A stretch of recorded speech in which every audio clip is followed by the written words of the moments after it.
podcast by Claudinha Ribeiro aqui com você e mais um convidado muito especial, muito. Hoje vocês vão pirar aqui porque o negócio vai ficar estreito, hein? Gustavo Cardoso. Tudo bem, Gustavo? Tudo bem, olá pessoal. Bom dia, boa tarde, boa noite para nossa audiência. O Gustavo, gente, ele é psicanalista, neurohipnólogo há 15 anos. Olha só, o Gustavo, ele é terapeuta, treinador comportamental. Gente, quanta coisa, hein, Gustavo? Dá tempo? A gente vai agregando, né? Uma coisinha vai puxando a outra, sabe, Cláudio? Tipo, você entra no segmento e aí você percebe que a demanda tem que ser um pouquinho maior. Aliás, a demanda é maior, a exigência é melhor. A gente costuma dizer, dentro da graduação de psicologia, né, que cada um tem o paciente que merece. Eu costumo dizer que cada um tem o paciente que precisa. Para o autodesenvolvimento. E que te procurou também. Se ele chegou até você, já tem alguma afinidade, né? A grosso modo, sim. A gente costuma dizer que às vezes os sintomas... Ele já te busca ali. Ele teve alguma coisinha que fez ele te procurar, né? Sei lá. Bom, conta um pouquinho da sua história para nós. Como hipnólogo, né? Porque a gente ouve falar hipnólogo, você já imagina logo, vem dormindo, pá. O Fábio Puentes, década de 80, né, pessoal? Conta um pouquinho para nós, como hipnólogo, e por que a hipnose? Gente, primeira coisa, eu venho do mundo corporativo, foram 26 anos no segmento corporativo, né? Sempre trabalhei em grandes companhias.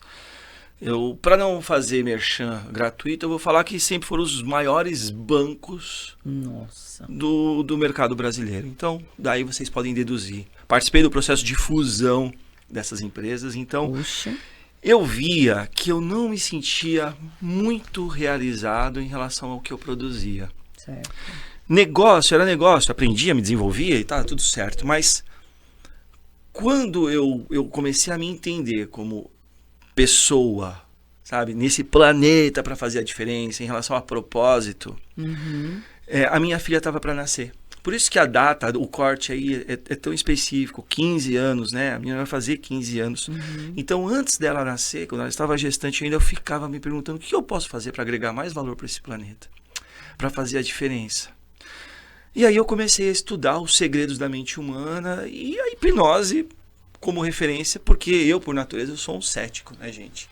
Eu comecei a questionar, mas como é que pode, de repente, uma pessoa esquecer de um elemento fundamental, como o nome, como um número, algo que a gente vive, né, de forma contínua. E aí deixa eu entender como que é isso. Depois de um tempo eu vi que existia terapia para lidar com as questões emocionais dos indivíduos utilizando a hipnose. E veio uma série de especializações.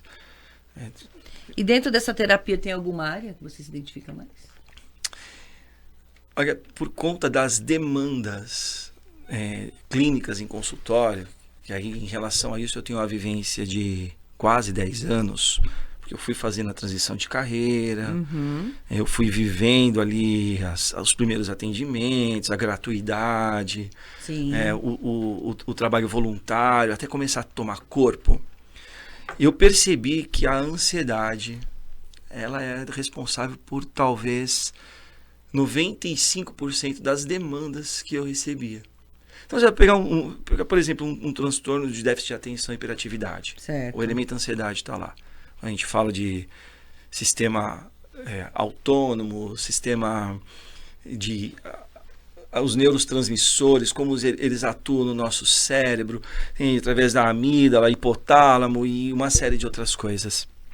Então, eu acabei me especializando, me tornando uma referência no que se refere, né, ao tratamento da ansiedade. Existem diversos mecanismos para tratar isso. Síndrome do pânico.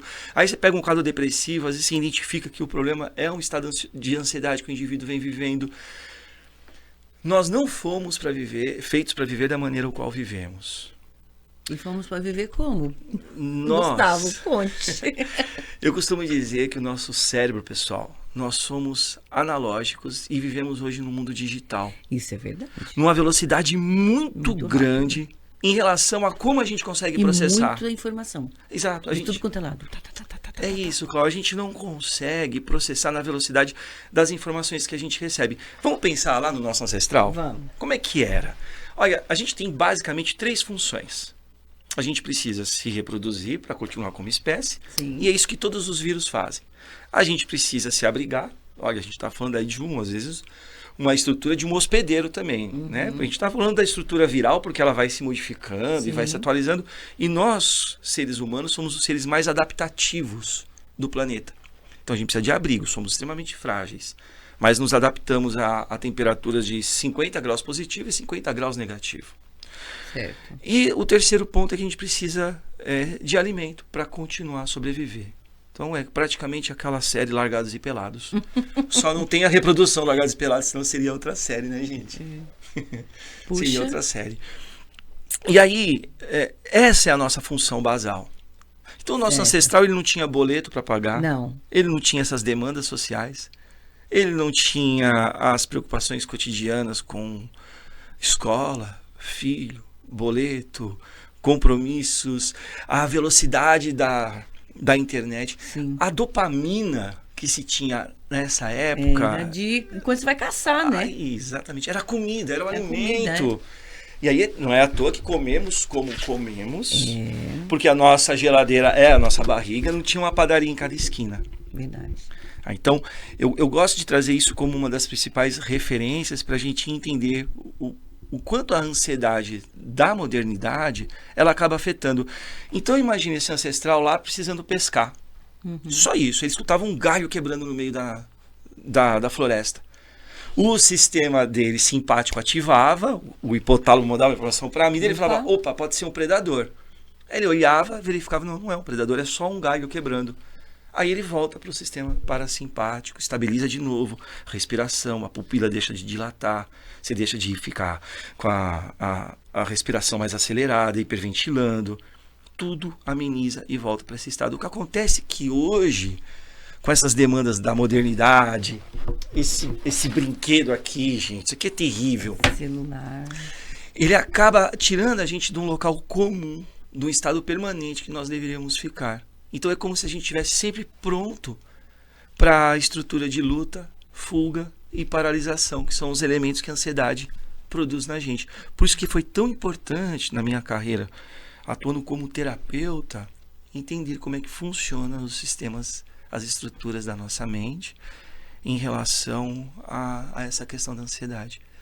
O Gustavo, como que você agrega a hipnose com a terapia? É uma pergunta assim que eu fiquei pensando, como é que ele faz isso, né? Tá, legal, boa, excelente pergunta. Eu fiquei curiosa agora, como é que você liga? Bom, vamos colocar a terapia tradicional, essa corriqueira que a gente vive cotidianamente, né? Às vezes a gente demora ali 1 semana, 2 semanas, 3 semanas para elaborar o que foi colocado, para a gente processar. Então a gente tem esse tempo de elaboração aí na conduta terapêutica normal. Tem gente que é mais, hein? Mas suponhamos o normal. Você fica uma vida às vezes, né? O que acontece com a hipnose? Ou a boa comunicação com estruturas hipnóticas que a gente chama de hipnose ericksoniana, tá? O Milton Erickson, e aí depois eu poderia dar aula sobre isso. Certo. A gente reduz, e eu estou falando de uma forma popular dentro do segmento, tá? A gente reduz o que a gente chama de fator crítico. Quando eu estou aqui conversando com você, você está ponderando, vocês aí estão ponderando tudo o que eu estou dizendo. Mas quando a gente começa a estruturar as condutas hipnóticas na comunicação, até aquela mais formal, deite-se aqui, respire profundamente, inspire o ar pelo nariz, solte lentamente pela boca, modulando a voz, ajustando o direcionamento, ajustando a luz, aqui não fica uma luz forte, né? Certo. O indivíduo, ele consegue reduzir esses fatores críticos. Ele fica mais suscetível a receber sugestões. Entendi. E aí a gente contextualiza esse trabalho contando histórias, através de estruturas metafóricas. Eu vou te fazer uma pergunta, talvez ela seja retórica ou talvez você fique numa sensação de saia justa, mas eu não vou te deixar desconfortável. Qual foi o maior hipnotista da humanidade? Não sei. Talvez aí o pessoal esteja se perguntando, o Fábio Jesus. Puentes, né? Boa. Ele. Jesus, gente.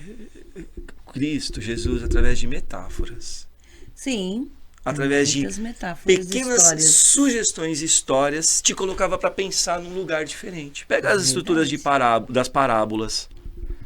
Entende? Então ele te levava para um lugar diferente, quase que automaticamente, Sim.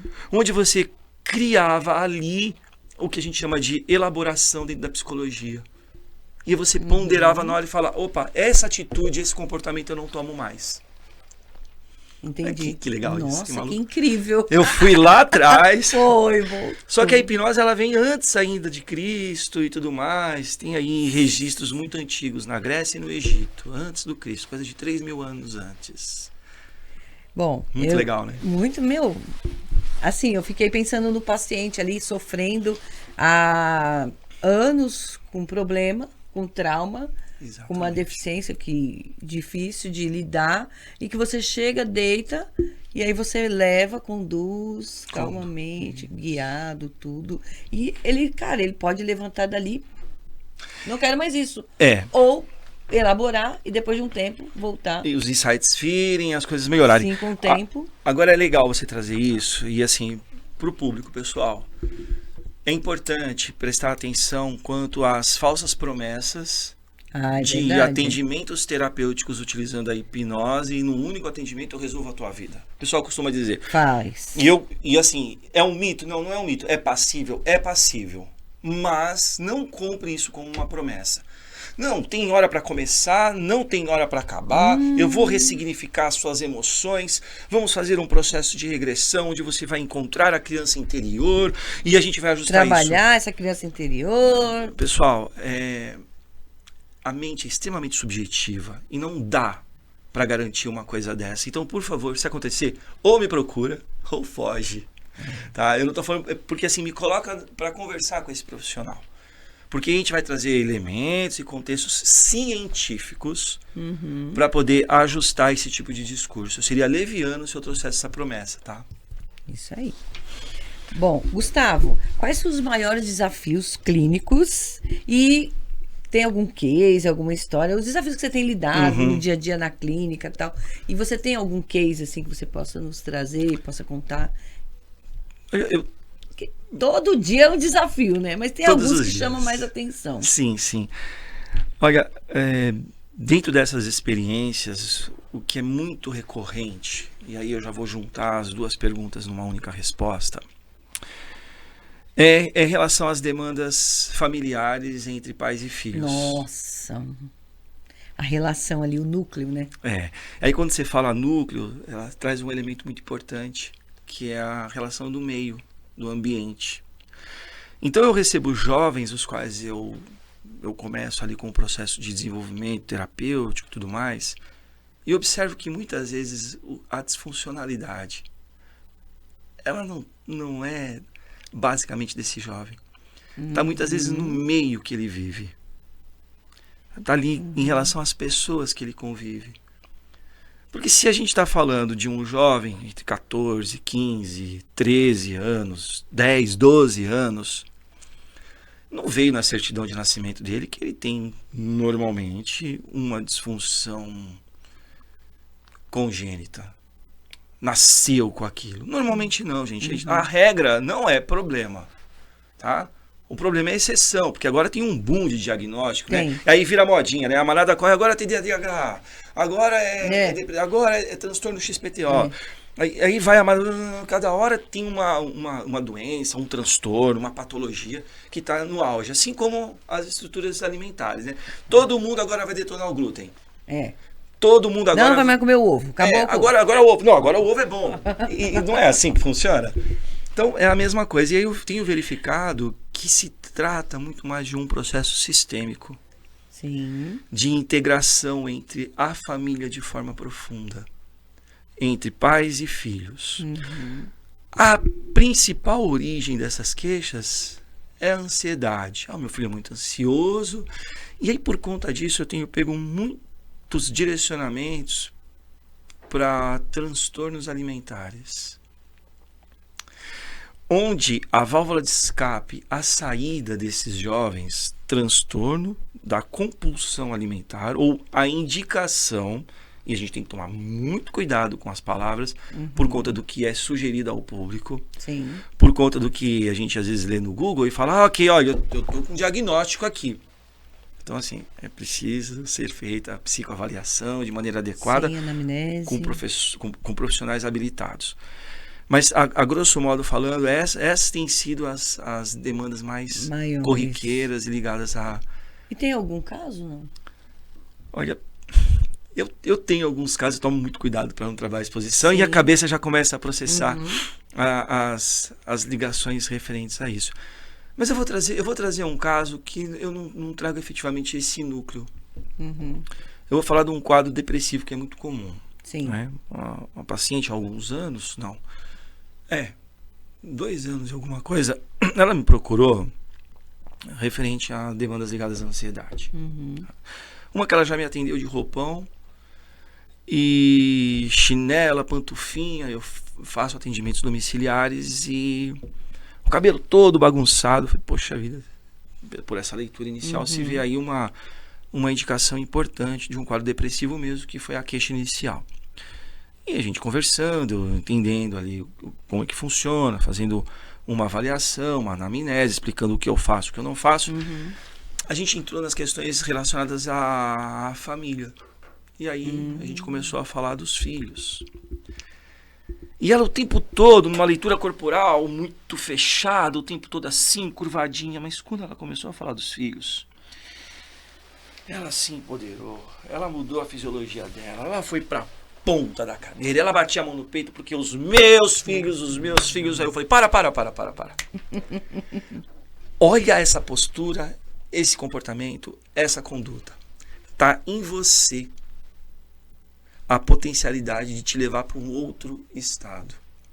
Então eu costumo dizer que as próprias condutas hipnóticas, elas são alterações de estados de consciência. Entendi. Assim como quando eu estou com frio, eu altero o meu estado me agasalhando. Quando eu estou com fome, me saciando. Então a gente altera o estado, a gente não fica ali permanentemente. Só que o mais importante disso, gente, o mais importante foi uma perguntinha simples que eu fiz para ela. Foi assim, como é que anda os seus exames? Como é que tá o seu hemograma? Ela falou, mas o que isso tem a ver? Eu vou fazer o seguinte, faça a bateria de exames e me traga aqui o resultado já com a interpretação médica. E aí eu vou palpitar, porque eu não sou médico, né? Em relação a isso. E a gente identificou que ela tinha uma disfunção na tireoide. Olha. E o quanto isso pode afetar as estruturas de humor, de percepção dopaminérgica e uma série de outras coisas. A mesma coisa eu oriento dentro das condutas com os jovens. Como é que está a sua estrutura alimentar? Como é que você vem tratando o teu sono? Então são perguntas basais que elas precisam ser feitas antes de se sair fazendo procedimentos terapêuticos e tudo mais. Simples. É no feijão com arroz. O que acontece é que muitas vezes na academia, dentro de uma universidade, isso não é colocado. Bom, eu vou perguntar uma outra pergunta, assim, é assim, ó. Eu fico pensando como que você pode ajudar os seus pacientes, porque você tem lá através da hipnose. Usando a hipnose? Usando a hipnose. Então, vamos lá. De uma forma muito sucinta, reduzindo. Bom, vamos lá, a pessoa tem uma demanda. Certo. Tratando através da psicanálise, qual eu sou psicanalista, eu ficaria ali talvez uma década. Reduzindo o tempo. Com a hipnose a gente faz um processo de aceleração, exatamente, reduzindo o tempo. Respondendo diretamente, reduzindo o tempo. Porque às vezes a pessoa fala, mas por que eu vou do Gustavo se eu posso ir na Joana? Não faz muito tempo, Cláudia, eu estava numa reunião de outro segmento e era uma líder religiosa, ligado às matrizes africanas e tudo mais. E ela pegou e falou assim, olha, normalmente eu sou a última pessoa a ser acionada nesses processos e tudo mais. Eu falei, eu acho que não. Por quê? Eu falei, porque eu trabalho com hipnose. Ela, não, é verdade. Aí o pessoal tenta o pastor, o pessoal tenta o padre, o pessoal tenta o exorcismo, o Quevedo, vai na mãe de santo, mas aí por último vai parar na hipnose. Tá? Então, porque a gente traz um processo de aceleração nesse sentido. Trabalhando subjetividade, mergulhando profundamente tudo aquilo que a gente usa na psicanálise, na Gestalt terapia, na terapia humanista, na terapia cognitivo-comportamental, aplicando dentro com a hipnose e usando ainda o que a gente chama de programação neurolinguística. E ó, pessoal, para ficar bem claro para vocês, na minha concepção, PNL, a programação neurolinguística, ela não é científica, ela é pseudociência, tá? Eu estou falando da estrutura empírica mesmo, de forma profunda. Já a hipnose não, a hipnose ela é científica. Sim. Tá? Ô, Gustavo, deixa eu te perguntar uma coisa. Por exemplo, eu tô lá, fora aqui do... Veio aqui na minha cabeça agora. Eu tô lá. Ela se empolga, gente. Eu me empolgo. Eu tô lá com os meus funcionários, tô com uma equipe, vamos supor, uma equipe de vendas. Tá bom. Tô com uma equipe patinando, não me dá resultado, não vende, não bate meta. Você colocou aqui que você é treinador, porque eu vi aqui na sua ficha, treinador comportamental. Isso mesmo. Através do teu treinamento, tem como eu mudar esse estado desses vendedores e fazer todo mundo vibrar, bater meta, ir pra cima e vender? Tem? Gente, sabe o que acontece isso, né, gente? Sabe o que é o legal aqui com a Cláudia? A gente não tem roteiro. Não tem. Não tem. É na lata. Você sabe. Se vira nos 30 e tudo mais. Não tem roteiro. Sim, é. Eu vou usar uma palavra bem batida, mas é mudar a estrutura do mindset, da mentalidade do indivíduo. Ele muitas vezes, ele não sabe o que está travando ele. E você sabe que às vezes um puxa o resto, não vai? Isso aí, exatamente. É um processo de influência que tem um sobre o outro. Se você entrar, vamos fazer de conta aqui que a gente trabalha num local onde todos nós aqui, a gente curte muito fast food. Toda semana, vamos pedir. No duas letras um, vamos no duas letras outro, né? MC, EBK, vai, e aí você cria aquilo como hábito. Chega do almoço, todo mundo ali com uma barrinha de chocolate, com um monte de doce e tudo mais, certo? Esse meio acaba influenciando na gente de forma significativa, de forma muito profunda. Entendi. Mas imagina que chega um indivíduo com uma outra conduta, outro comportamento. Ele é através, porque a gente pode ser influenciado pelo meio, Sim. mas a gente também pode conduzir o meio, influenciar o meio. Através de bons exemplos, de boas condutas. E essa pessoa não, ela leva uma marmitinha. Ela toma um shake. Eu não estou falando que é o maromba, o super fitness, Sim. não. Mas é só uma pessoa... comum. Mas com consciência alimentar. Onde ela não fica se valendo de substâncias comestíveis. Tem uma grande diferença, né? Entre alimento e substância comestível. Nossa. Recentemente, eu gravando material pro YouTube, eu trouxe esse elemento como referência. E aí esse indivíduo ele começa a influenciar os outros. Através de atitude, de postura, de comportamento, de boas sugestões. Então, dentro desses treinamentos comportamentais, onde eu coloco um grupo, às vezes uma equipe inteira, a gente vem quebrando gatilhos, a gente vem derrubando filtros, a gente vem acessando as estruturas de impedimento. A gente também traz treinamento de como se comunicar dentro da venda, utilizando a conduta mais adequada, criando o rapport. Rapport é de rapportare do italiano ou do francês, que traz ali uma conexão fina. Aqui, inúmeras vezes, assim que eu cheguei, eu comecei a estruturar um rapport com você. Desde a hora que eu lhe cumprimentei, até a forma que eu me sento, até o fato de nós estarmos com a jaqueta de couro. É verdade. Isso estabeleceu ainda mais rapport. Porque eu tirei a jaqueta. Falei, Cláudia, vou pôr a jaqueta também. Vou pôr a jaqueta também. Então, tudo isso já vai gerando a conexão. eu organizo dentro das... doutor Reginaldo Senna tem que vir aqui, surpresa aqui. Tudo bem? Desculpa, pessoal, ele está do outro lado do vidro, mas é uma figura maravilhosa de se estar perto.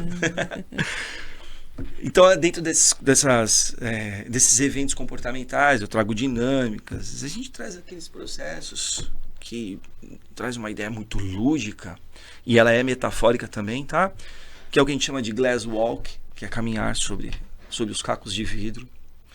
E o firewalk, que é caminhar sobre brasas e tudo mais. Aí o pessoal fala, isso é movimento de hipnose, isso é coaching. Gente, também funciona também. Se aquilo serve para... Eu fui em um que era para quebrar madeira. Isso. Madeira dessa, eu falei assim, não vou quebrar. Não vai quebrar, né? Não vai, não sem quebra. chance. Não é possível. Só deu uma raiva que eu quebrei. Agora imagina... ela associando, que é o que a gente chama de ancoragem, essa madeira a uma crença limitante. Nossa. Algo que te impedia de você destravar, de você se desenvolver. Então, dentro desses eventos comportamentais, desses treinamentos comportamentais, eu trago isso de maneira muito organizada, com toda a segurança. A gente faz quebra de madeira pegando fogo, às vezes. Eita, aí vai, É hein? porque esquenta mais ainda, quebrando tudo quanto é Você crença. quebrou, agora você vai quebrar pegando fogo. É exatamente Ô, Gustavo, isso. e por exemplo, assim, numa empresa, indo para o corporativo, uma empresa, ela tem lá um índice alto de acidentes de trabalho. Aí eu quero juntar aqueles funcionários e reduzir ou eliminar. Ninguém quer acidente de trabalho na empresa. Ninguém quer que ninguém se acidenta, se machuque ou não. Você também teria um treinamento, tem como estabelecer, diminuir, eliminar? Análogo ao que eu falei ao hemograma, fazendo o atendimento tete a tete, eu entro nesse tipo de proposta, mas antes eu faço a checagem, a verificação de como é que funciona a CIPA dessa empresa. Se ela é realmente organizada, se realmente trabalha sério. A coordenação e o grupo no ano passado, no período da CIPA do ano passado, em outubro, eu participei da maior CIPA do Brasil como o palestrante convidado de São Paulo e o coordenador dessa estrutura lá, que foi a CIPA da AES, daquelas usinas de eletricidade, de energia limpa, aquelas hélices que chega a ter 180 metros. Torres eólicas. As torres eólicas. 180 metros. Foi a maior CIPA do Brasil. Uau! E eu atuei lá de forma profunda. Mas é um trabalho muito sério, onde a gente traz, sim, resultados dentro do processo de conscientização. Porque não adianta, gente. Como é que a nossa mente aprende, Cláudio? A gente aprende de 3 maneiras. Por exemplo, você não consegue me dizer, talvez, eu diria que você não consegue me dizer o que você comeu antes de ontem no almoço. Ou, você vai ter que fazer um esforço. Ou o que você estava fazendo, deixa eu ver, que dia é hoje? Hoje é dia 29. Aniversário da dona Ana, mãe, aniversário, te amo. Beijo. Aniversário da minha mãe. Como chama? Ana Maria. Dona Ana Maria, meus parabéns, um beijo grande, viu? Seu filho é maravilhoso, ele é ótimo. Bom, imagina que... Imagina ele criança, que trabalho, que essa cabeça que ele tem hoje. Acelerado. Meu Deus do céu.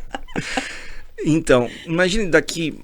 O que você estava fazendo, vamos desconsiderar essa data, o que você estava fazendo no dia 15 de fevereiro desse ano. Você não consegue se lembrar, mas você consegue se lembrar do nome daquele professor ou daquela professora de infância. Sim. Porque tem uma estrutura afetiva. Sim. Então, uma das maneiras... me lembrar, uma professora, Fala gente. o nome dela. Valéria. Poxa, eu consigo me lembrar. Ela passou um negócio na lousa que eu nunca mais... Até hoje a musiquinha vem na minha cabeça. Ah, de português? Ai, eu não lembro. Acho que era de... OSPB. OSPB. Minha época, né? Organização... É como Social, se fosse uma moral e cívica que falta hoje, né? Isso. Era essa matéria. É por conta dessa memória afetiva. Então, a nossa mente aprende através de elementos emocionais. A gente aprende também através de condutas muito abruptas, o chamado trauma. Verdade. Que aí traz na gente uma memória efetiva na hora, sabe? Algo muito forte. Então, o que a gente chama de alto impacto. Então, tem alto impacto em velocidade e emoção. Certo. E a outra forma que a gente aprende é através da repetição. Certo? Quem dirige sabe bem disso. Sim. Né? Repete. Então, dentro desses processos, das CIPAs e tudo mais, para a gente não fugir da tua pergunta, a gente precisa repetir muito o processo. A gente precisa catequizar a pessoa. Ela precisa entender o quanto usar um EPI, um equipamento de segurança, é importante. O quanto seguir aqueles normativos são importantes. Não foi à toa que tudo aquilo ali foi estabelecido. Você sabe que uma coisa que é muito forte para mim quando a gente fala em acidente, segurança do trabalho, é que assim, o quanto é importante a família que você deixou em casa. E você precisa voltar para tua casa, encontrar aquela família, e você precisa voltar inteiro. Cláudio, nesse treinamento... É bem o emocional, meu. Eu sou bem na isso, você veia. mandou muito bem. É exatamente. Nesse treinamento que eu dou, eu trago uma conduta lúdica ligado ao militar que sai para o fronte de batalha. Sim. E o quanto é importante ele seguir e ter o cuidado do regresso. Então eu trago exatamente isso. Na verdade, eu fecho o meu treinamento, minha apresentação, com um material assim. É bem legal isso que você falou. Nossa, e é emocionante, você vê. Cara, impacta, né? Eu fui em chão de fábrica, né? Nossa, o pessoal tem um acolhimento maravilhoso. E tinha que ver aquela marma, grande parte, aquela marmanjada toda chorando, emocionada. Que show. E aí a gente produz um negócio. Resultado de trabalho, né? De esforço, estudo. Bom, Gustavo, quais são os seus planos futuros? Tem algum projeto novo? Projeto que está em andamento agora. Opa! Além dos que a gente ainda vai evoluir e estabelecer. Hoje eu estou para fazer, né? Está no forno um produto digital ligado aos pais, orientando e conduzindo os seus filhos a ajustarem as estruturas de ansiedade com base nas disfunções alimentares. Nossa, ou nos máximo. transtornos de compulsões alimentares. É um produto digital, está no forno, está para ser lançado o nosso cronograma está para 1 mês e meio. Então eu venho gravando materiais no YouTube, para ir depois juntar com a nossa estratégia de venda e tudo mais. Então tá no forno, pessoal, e pode ter certeza que eu vou trazer. Isso é muito bom isso. Tem... como se fosse um manual para pai e mãe, né? Fala sim, a verdade. Sim, sim. Porque a gente não tem, gente. Nasceu, você fica ali agora. Vamos ter que cuidar. Sabe por quê, Cláudio? Hoje, ter, gente, uma das maiores dores que a gente tem como cuidador, como pai, é ver com que esses seres amados, eles sejam bem-sucedidos. Sim. Só quem é pai, quem é mãe, quem é tutor, quem é cuidador, que cuida de um jovem, sabe da importância disso. E aí dá uma sensação de fracasso duplo às vezes. E essa é uma das principais queixas clínicas que eu tenho dentro dessa estrutura sistêmica. Do fracasso do filho e do teu fracasso por não ter conseguido fazer com que a coisa andasse da forma adequada. Então você vê diabetes nos jovens, você vê sobrepeso nos jovens.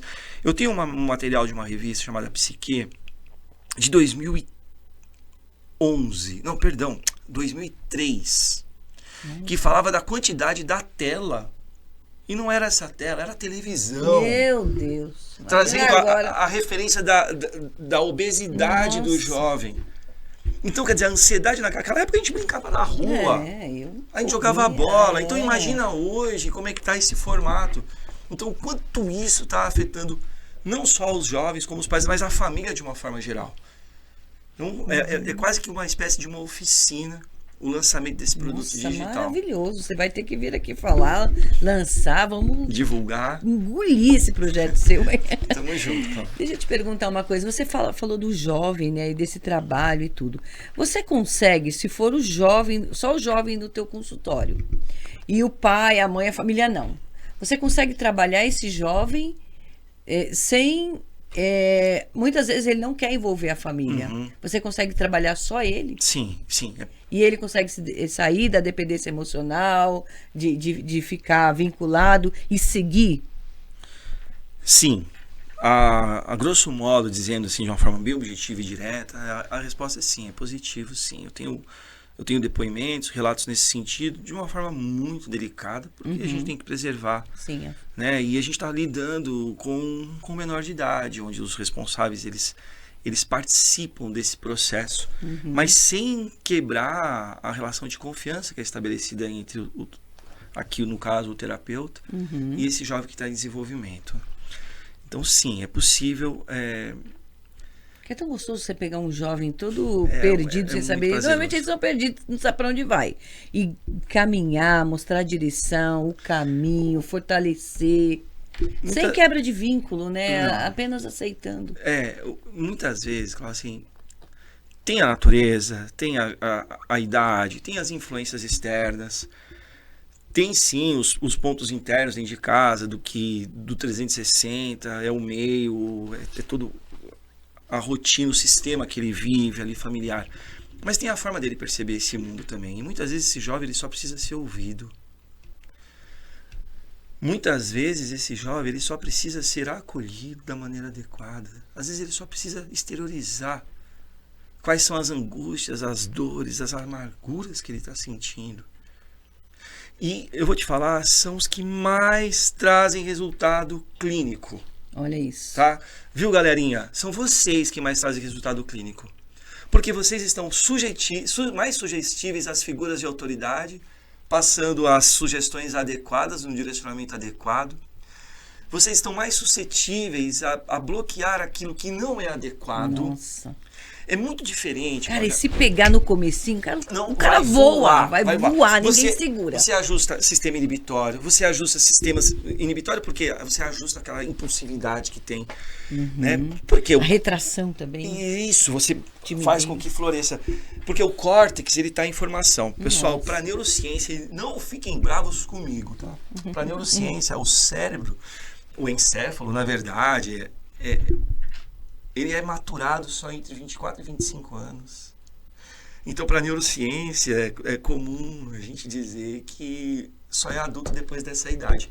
Por isso que, por exemplo, no perfil do seguro de automóvel, se pergunta, há na residência menores de 25 anos habilitados? Porque, eventualmente, essa pessoa pode pegar o carro... Sim. E o risco é maior. E Por isso que se age com mais impulsividade, se expõe mais a riscos. Só que, por outro lado, você faz um processo acelerado para tirar ele daquele estado e ele ir para a luz. Vamos colocar dessa forma. É diferente, Cláudia, de eu trabalhar contigo ou com alguém que está em torno dos seus 40 anos do que trabalhar com alguém que está ali, aberto, pronto para se transformar. E quando ele tem fazer do jeito certo. E quando ele tem aceitação clínica de trabalharmos, ele não quer mais parar. Não. Ele vai voar. Não. E a gente está precisando disso. Está precisando que os jovens tenham esse cuidado, esse atendimento. Porque sabe o que eu percebo, Gustavo? Que hoje em dia, os homens... Eu defendo as mulheres, né, gente? Mas os homens não amadurecem. Eu também. Não amadureceram. Você pega aí 30, 35, 40, agindo igual menino, são os meninos. Não tem mais homem assim, ó, não, deixa comigo, deixa que eu faço, eu assumo. Eles querem totalmente fugir do risco, ficar na casa da mamãe, não ter responsabilidade nenhuma. Vou falar. Por favor. E posso endossar o que você está falando? Pode.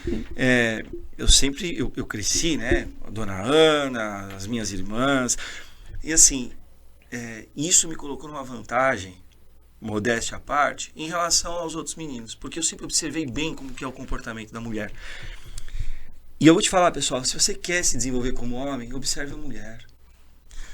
As melhores gestões do planeta, ligadas ao período da pandemia, das lideranças nos países, foram de mulheres. Tá? Se a gente pegar e olhar qual que é a população carcerária do planeta, a do homem é mais do que o triplo.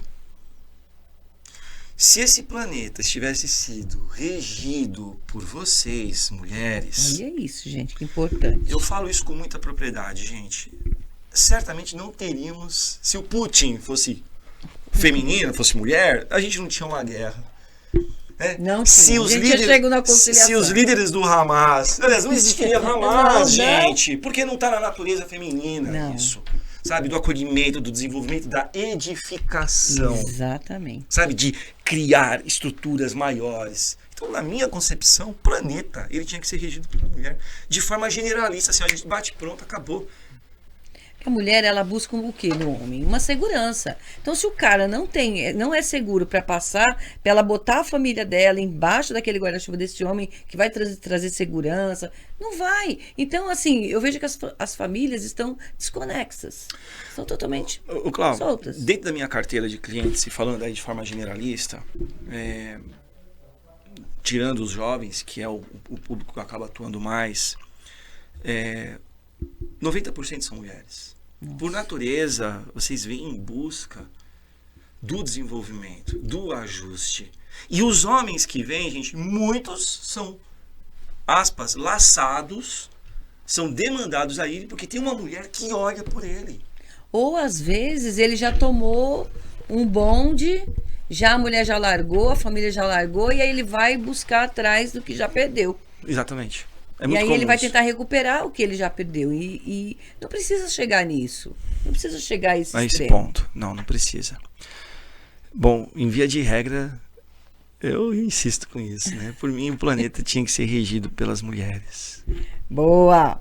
Gustavo, eu ficaria aqui o dia inteiro conversando com você, porque o papo é muito gostoso, muito agradável, muito bom a gente conversar de coisas boas, de desenvolvimento, de crescimento. E é isso que você faz, né? Você ajuda as pessoas a se desenvolverem, a crescerem, a alcançar os seus objetivos, os seus resultados, como treinador, como psicanalista e como hipnólogo também, que a gente pensa que é uma coisa, não, gente. Não tem magia, não. Não, é muito tranquilo, muito sossegado.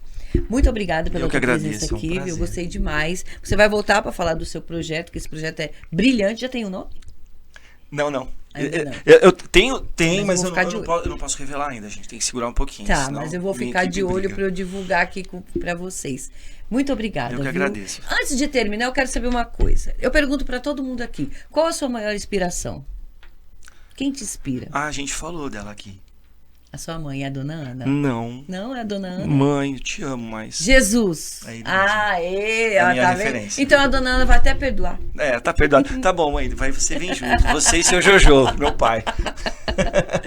Muito obrigada, eu que agradeço, viu? Cláudia. Toca aqui. Até o próximo. Até o próximo. Tchau.